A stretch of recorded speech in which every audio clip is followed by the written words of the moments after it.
Students, आज हम causes of inflation यानी मुद्रास्फीति के कारणों को समझने का प्रयास करेंगे। मुद्रास्फीति उत्पन्न होने के जो कारण है वो मूल कारण यह है कि मौद्रिक आय और वास्तविक आय में असंतुलन का उत्पन्न होना। जब भी अर्थव्यवस्था में मौद्रिक आय वास्तविक आय से अधिक हो जाती है तो एक असंतुलन उत्पन्न होता है और उसके कारण मुद्रास्फीति उत्पन्न होती है। इस असंतुलन को उत्पन्न करने वाले जो कारण है उसको भी हम दो भागों में बांट सकते हैं। तो यानी मुद्रास्फीति जो उत्पन्न होती है उसके पीछे जितने भी कारण हैं उन कारणों को दो पार्ट्स में हम डिवाइड कर सकते हैं। सबसे पहला वो कारण है जो कि मौद्रिक आय में वृद्धि के कारण होते हैं और दूसरा भाग वो है जो कि उत्पादन को सीमित करने वाले तत्वों के कारण होता है। तो सबसे पहले हम लेते हैं मौद्रिक आय में वृद्धि कारक जो तत्व हैं, यानी factors responsible for increasing monetary income, और ये अंततः मुद्रास्फीति उत्पन्न करते हैं। मौद्रिक आय में वृद्धि से उत्पादन की मांग बढ़ जाती है, लेकिन मांग की तुलना में उत्पादन की पूर्ति में तत्काल वृद्धि नहीं होती है और इसके कारण क्या होता है, मौद्रिक आय तथा वास्तविक आय में असंतुलन उत्पन्न हो जाता है, जिससे कीमतों में वृद्धि होती है और मुद्रास्फीति जन्म लेती है। मौद्रिक आय में वृद्धि के लिए जो उत्तरदायित्व मुख्य तत्व हैं उसमें सबसे पहला है सरकार की मुद्रा एवं साख नीति, जिसको हम कहते हैं money and credit policy of the government. सरकार की सस्ती मुद्रा नीति के कारण क्या होता है, कई बार सरकार सस्ती मुद्रा नीति यानी चीप मनी पॉलिसी अपनाती है और उसके कारण अधिक मुद्रा चलन में आ जाती है। कम ब्याज दर तथा चयनित साख के कारण मुद्रा और साख की मात्रा चलन में आवश्यकता से बहुत ज्यादा बढ़ जाती है, जो कि मुद्रास्फीति को प्रेरित करती है। दूसरा जो महत्वपूर्ण कारण है मॉनेटरी इनकम में जो वृद्धि करता है वो है समाज की व्यय योग्य आय में वृद्धि, increase in disposable income of the society.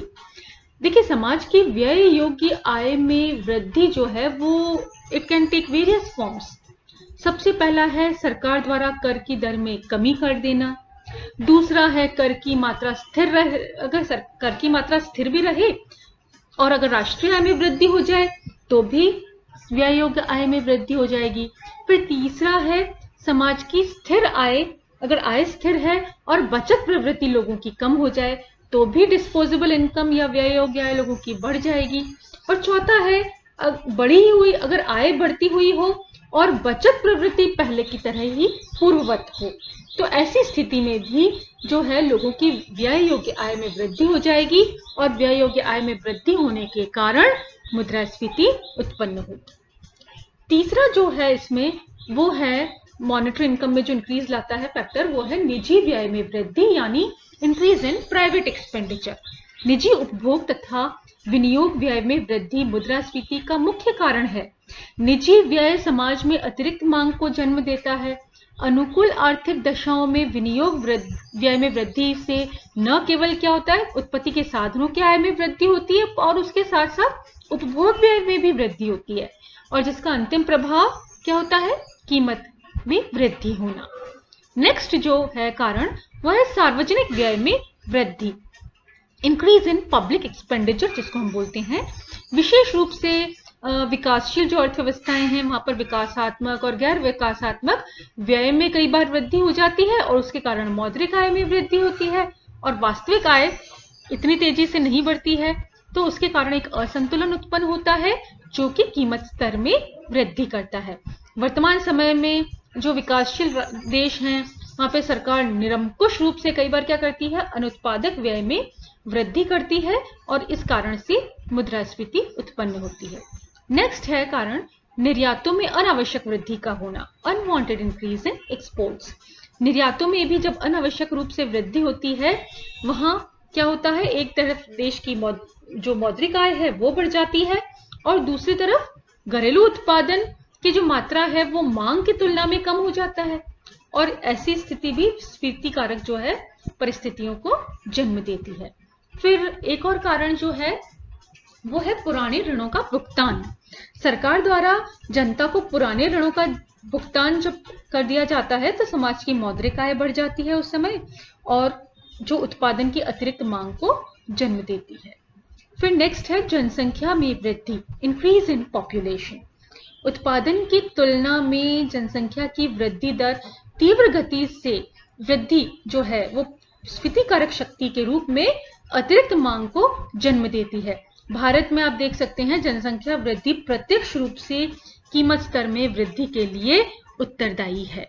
फिर नेक्स्ट है आपका डेवलपमेंट एक्सपेंडिचर, विकास। जब देखिए योजनाबद्ध विकास के लिए सरकार द्वारा बहुत बड़ी धनराशि व्यय की जाती है, और अगर इस प्रकार के व्यय का शीघ्र फल नहीं मिलता है तो लोगों की मौद्रिक आय में तो वृद्धि हो जाती है, लेकिन वस्तुओं और सेवाओं के उत्पादन में तेजी से वृद्धि न होने के कारण मुद्रास्फीति उत्पन्न होती है।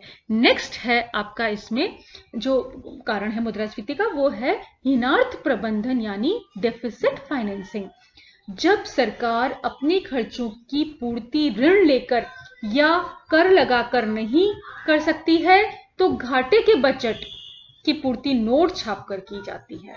मोनेटाइजेशन ऑफ द डेफिसिट इसको बोलते हैं, और इसके फलस्वरूप क्या होता है, बाजार में मुद्रा की पूर्ति बढ़ जाती है, इससे लोगों की मौद्रिक आय बढ़ती है और मुद्रास्फीति उत्पन्न होती है।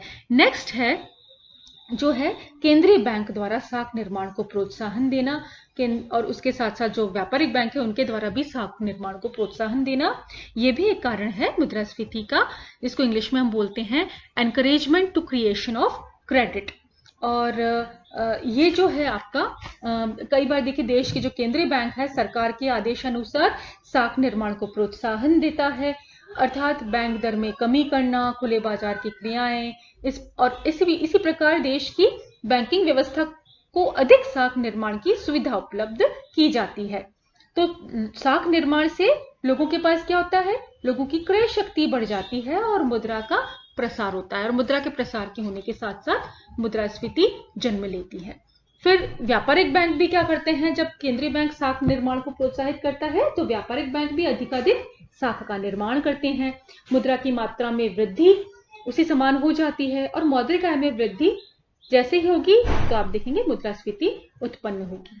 और इसके ये सारे जो फैक्टर्स हैं वो जो है factors responsible for increasing monetary income, monetary income में वृद्धि के कारण मुद्रास्फीति जन्म लेती है। नेक्स्ट सेट ऑफ जो फैक्टर्स हैं, जो कारण है मुद्रास्फीति उत्पन्न होने के, वो है factors responsible for limiting production, यानी उत्पादन को सीमित करने वाले तत्व। उत्पादन की कमी के कारण वास्तविक आय और मौद्रिक आय से कम हो जाती है, जिससे क्या होता है, कीमतों में वृद्धि होती है और मुद्रास्फीति को प्रोत्साहन मिलता है। अब अर्थव्यवस्था में देखिए उत्पादन को सीमित करने वाले कारण कौन कौन से हैं, और तो वो भी हम देख लेते हैं। सबसे पहला है प्राकृतिक कारण, नेचुरल कॉजेस।